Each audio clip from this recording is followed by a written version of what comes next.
E aí pessoal, tudo bem? Sejam bem-vindos à nossa videoaula de número 50. Hoje vamos começar a abordagem na NR12, que é a norma regulamentadora que trata especificamente das máquinas e equipamentos. A NR12 ela é uma norma regulamentadora muito técnica. Existem muitos detalhamentos sobre distanciamento de proteções, a configuração dessas proteções, e isso é uma tendência, tá, pessoal? As próximas NRs, pelo menos espera-se, né, que elas tenham um grau de detalhamento e aperfeiçoamento técnico muito maior do que as NRs antigas, entre aspas, tá? Digamos assim. Porque muitas vezes as normas regulamentadoras dão margem a uma dupla interpretação. Então, só o aprofundamento técnico impede essa ambiguidade. E por conta deste aprofundamento da NR12, evidentemente, a gente não vai tratar de todos os tópicos. Os objetivos dessas videoaulas, como a gente sempre faz questão de salientar, é só dar uma ideia geral sobre o que a NR aborda, visando principalmente o lado prático da norma regulamentadora. E é isso que a gente pretende também com essa videoaula 50, ok? Então, dito isso, vamos direto para o item 12.1. A NR12 começa falando, né, que essa NR e seus anexos definem referências técnicas, princípios fundamentais e medidas de proteção para garantir a saúde e a integridade física dos trabalhadores e estabelece requisitos mínimos para a prevenção de acidentes e doenças do trabalho nas fases de projeto e de utilização de máquinas e equipamentos de todos os tipos, em todas as atividades econômicas, sem prejuízo da observância do disposto nas demais NRs, nas normas técnicas oficiais e, na ausência ou omissão destas, nas normas internacionais aplicáveis. É uma introdução longa, né? Digamos assim, olha que a gente nem abordou toda ela, vocês verem as reticências aí, na quarta linha de baixo para cima, né? Mas já dá uma geral o que a NR12 vai trazer para a gente. Ela vai trazer requisitos mínimos de segurança para todos os tipos de máquinas e equipamentos e em todos os tipos de setor econômico, em todas as atividades econômicas, né? Então, por mais que a NR18 já traga uma parte específica de máquinas e equipamentos, a NR22, NR31, etc., a NR12 também é para ser aplicada. Mas e quando a NR-X e a NR12 tratarem do mesmo tipo de equipamento? Qual eu uso? Aquela que trouxer mais segurança para o trabalhador. No mundo do trabalho, né, principalmente no direito do trabalho, existe um princípio fundamental que é indúbio pro operário. O que significa isso? Na dúvida, aquilo que for melhor para o trabalhador.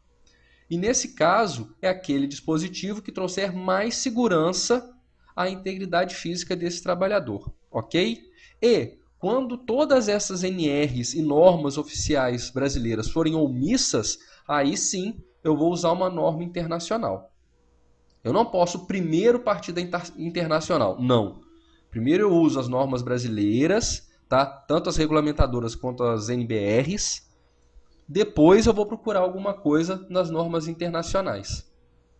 Ok, gente? Aí ficou claro, né? É uma introdução longa, mas a gente, quando destrincha ela, fica bem mais fácil o seu entendimento. Ok? Vamos saltar para o 12.5. A concepção de máquinas deve atender ao princípio da falha segura. O que é esse princípio da falha segura? Pensa numa linha de produção. Acontece algum tipo de problema nessa linha de produção e ela para. É uma falha segura. A linha de produção parou. Caso contrário, imagina que essa linha de produção acelera. Ela começa a desenvolver-se numa velocidade incontrolável. Isso vai trazer muito risco para quem estiver trabalhando nessa linha de produção. Algumas válvulas do ramo industrial, principalmente do ramo petroquímico, né? Existem as válvulas que é falha-fecha. Algumas válvulas são compartimentos de tubulações que transportam uma pressão muito grande de gás, por exemplo, né? Então, quando essa válvula falha, o que é mais seguro? Que ela se feche e não que ela abra por completo. Por exemplo, a gente vai fazer uma manutenção em determinado ramo dessa tubulação, eu vou fecho uma válvula, conto que ela está fechada, né? Mas se acontece alguma falha ali, ela abre. Não é isso que o 12.5 está dizendo. Qualquer falha numa válvula, por exemplo, que é uma máquina, é um equipamento dessa linha de produção, né? Falha fecha. Sempre tem que ser concebido pensando na falha segura, ok? Vamos já saltar para o 12.21. São proibidas nas máquinas e equipamentos. Letra A utilização de chave geral como dispositivo de partida e parada. Vocês comumente vão encontrar placas desse tipo chamando a atenção para as chaves gerais, principalmente nos chãos de fábrica, né? Eu não posso usar esse tipo de chave para ligar e desligar um equipamento porque ela tem um número limite útil, digamos assim, de liga e desliga, liga e desliga. Então a vida útil dela é muito menor do que a vida útil de um dispositivo feito especificamente para ligar e desligar um equipamento. Por isso que essas chaves gerais não podem ser utilizadas como dispositivo de partida dessas máquinas, ok?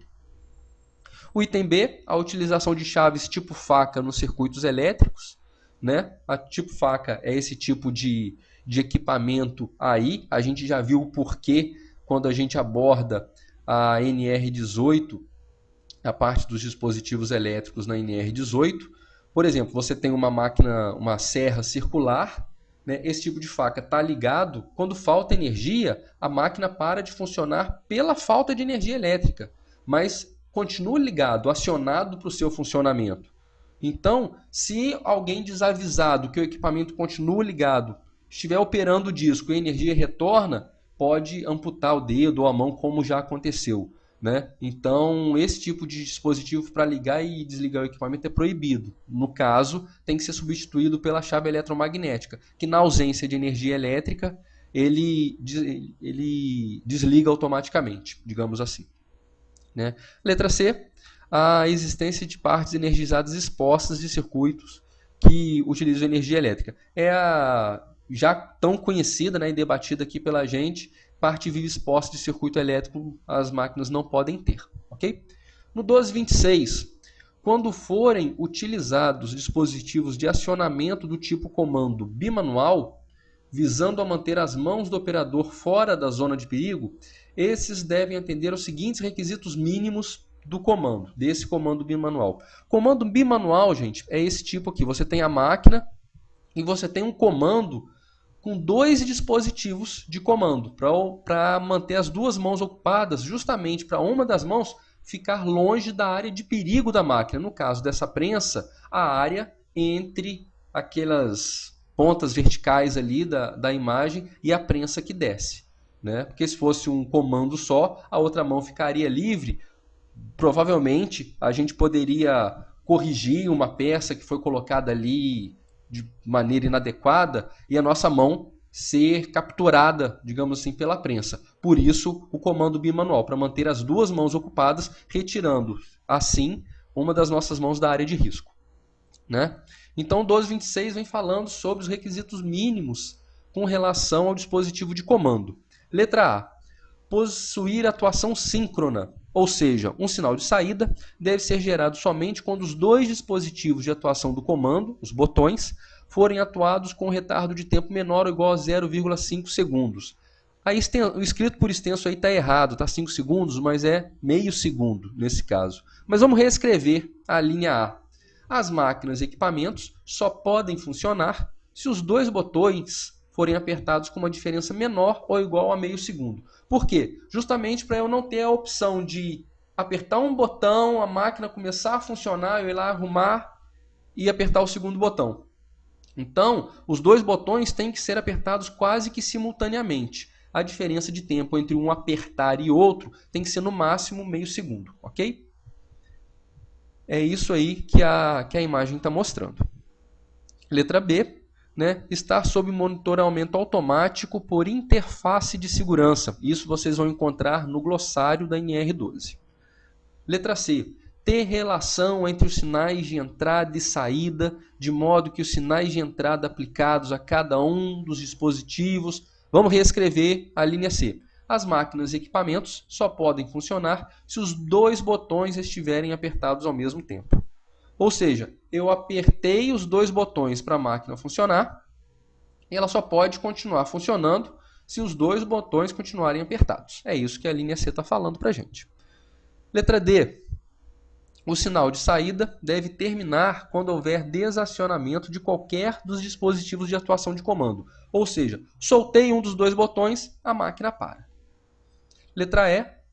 Possuir dispositivos de comando que exijam uma atuação intencional a fim de minimizar a probabilidade de comando acidental. Ou seja, o formato do liga e desliga deve ser de um jeito tal que minimize o acionamento acidental das máquinas e dos equipamentos.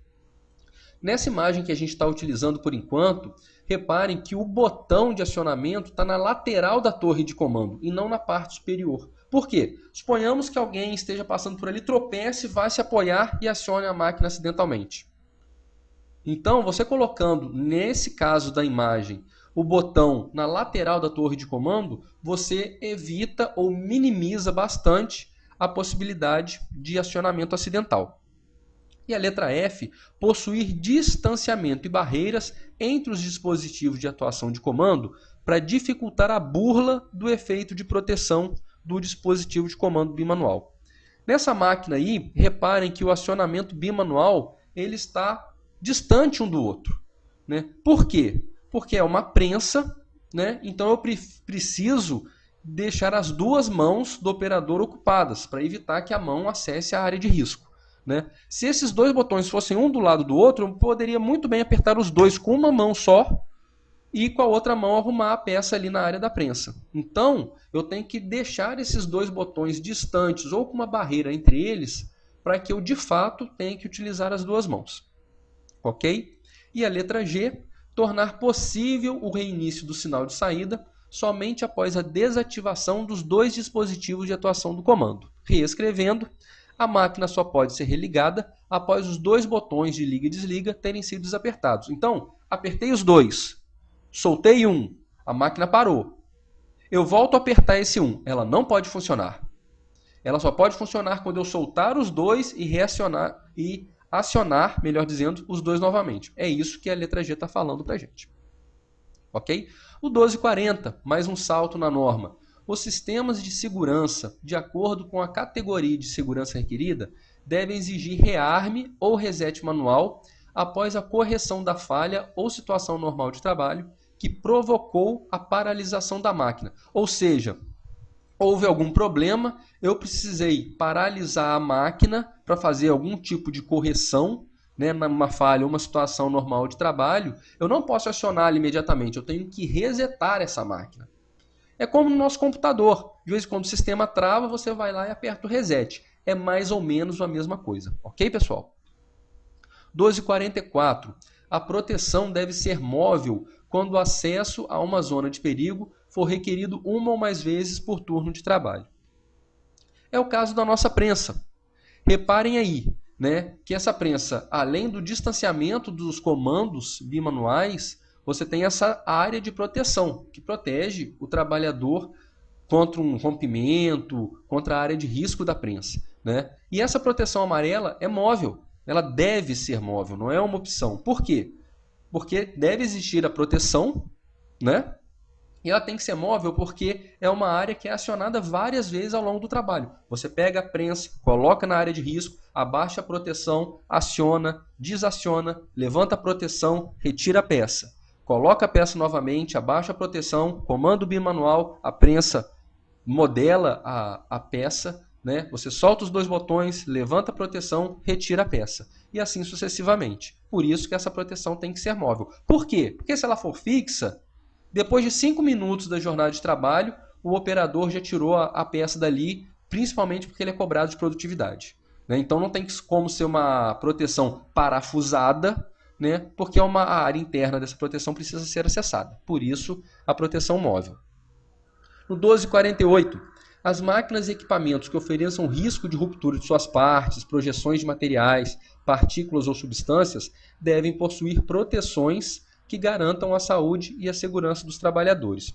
É o caso aí dessa serra circular. Vocês reparem que essa correia aí de transmissão, né, não está enclausurada. Então, isso se rompendo, será feito um chicote que pode amputar, inclusive, algum dos membros do operador, desse caso da serra. É isso que o 1248 está falando para a gente. Tudo isso tem que estar protegido, enclausurado, ok?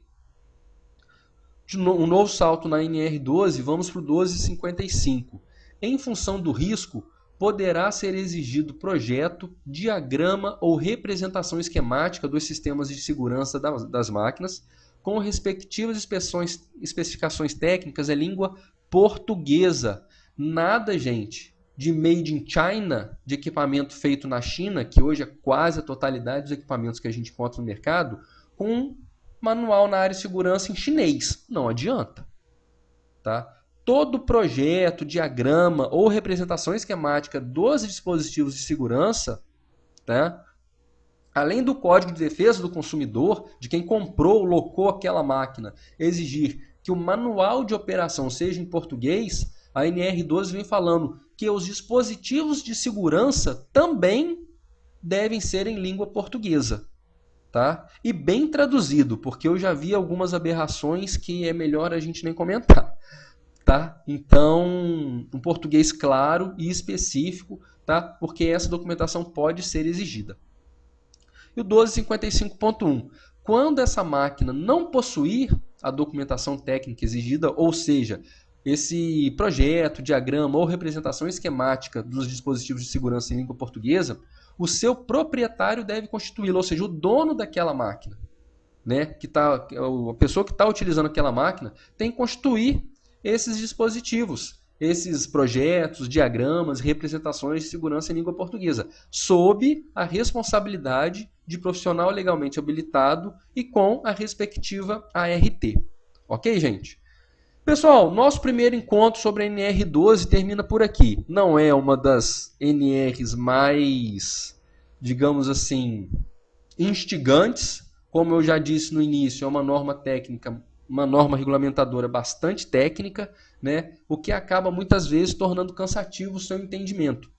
Mas quando a gente consegue enxergar o lado prático da norma, sem dúvida que facilita muito e é esse o nosso objetivo. Claro, isso não é um curso intensivo da NR12, né? E nem é esse o nosso objetivo, né? Para isso, seria necessário curso de 1 semana, 2 semanas. Enfim, esse é só mais uma introdução da parte prática desta nova, digamos assim, NR12, que foi bastante alterada no final de 2010. Pessoal, é isso. Esse nosso primeiro encontro, melhor dizendo, termina aqui, né? Mas, claro, a gente continua à disposição no Orkut, no Gmail, sabino.sst@gmail.com, no Facebook e no Twitter.